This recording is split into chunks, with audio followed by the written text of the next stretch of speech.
One of the biggest skills I have learned in my life that sets me up for success is to always be present.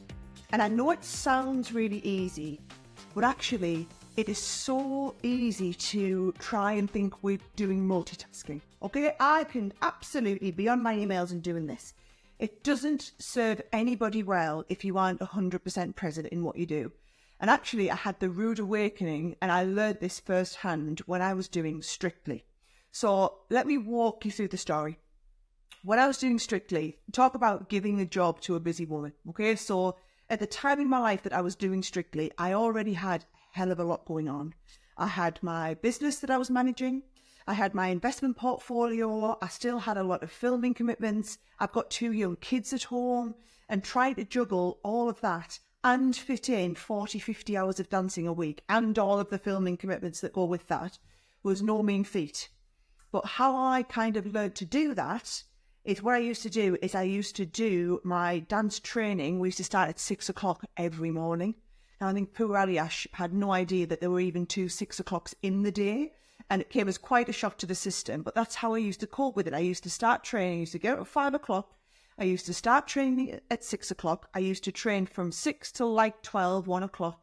Then I would either go into the office for a few hours, or I would get a bit of work done and then pick the kids up from school, have some time with the kids, and then juggle the rest of my work later on in the evening. But having that kind of protected time on a morning was great. However, I learnt the hard way the trick of being present. So what I used to do is I used to get up, get myself ready, and then drive to the studio on a morning. And I'm a big fan of a WhatsApp voice note. So while I was driving to the studio on a morning, I used to voice note my PA, some of my key staff, need to sort this out, need to sort that out. Everything that was in my brain, I got it into those voice notes and off to the people.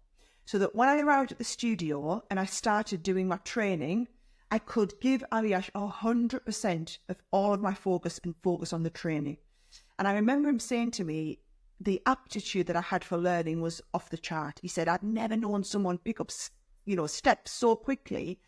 And he put it down to, he'd never trained with somebody that early in the morning. And I said, well, I do know there's a theory around your brain, like, the synapses really click a lot better that early in the morning.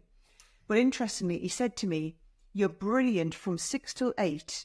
And then something just happens to you at 8 o'clock and you're not as good. And it actually takes a brave person to give you that sort of feedback. But he said, you're not as good at 8 o'clock for a couple of hours and you kind of lose it a little bit. And then you kind of pick it back up at 10 o'clock.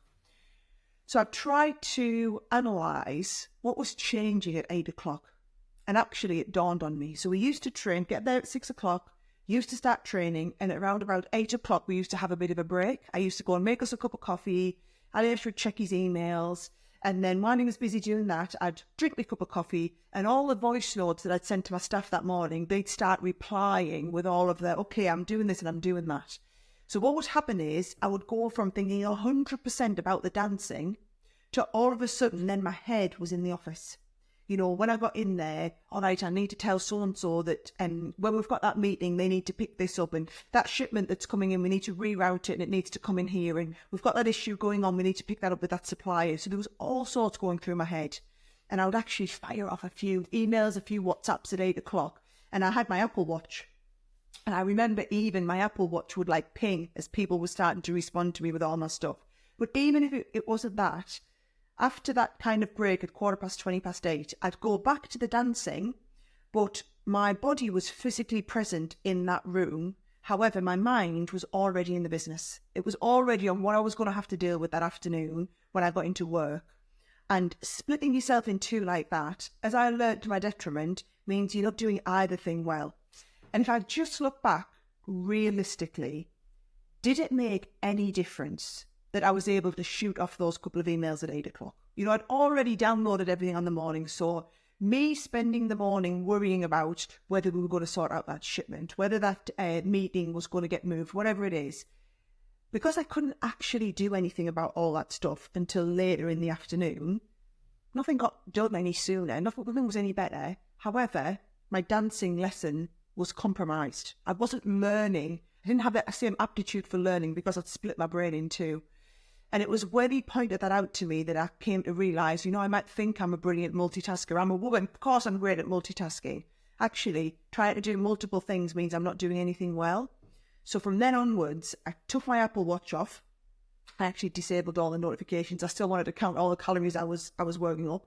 And I didn't look at my phone anymore. And I committed that I'm giving Aliash 100% of myself to that learning in the time. And I found that being present and giving something 110% of my attention meant I could learn and I could perform better in that time. When I was training for Strictly, I didn't have the hours and hours and hours of training that other people could do. What I could do was make those hours count. And that's the difference. Especially as a working mum, I don't have endless amount of hours in the day that I can spread over everything. What I do is the time I give something, I'm 100% present in what I do.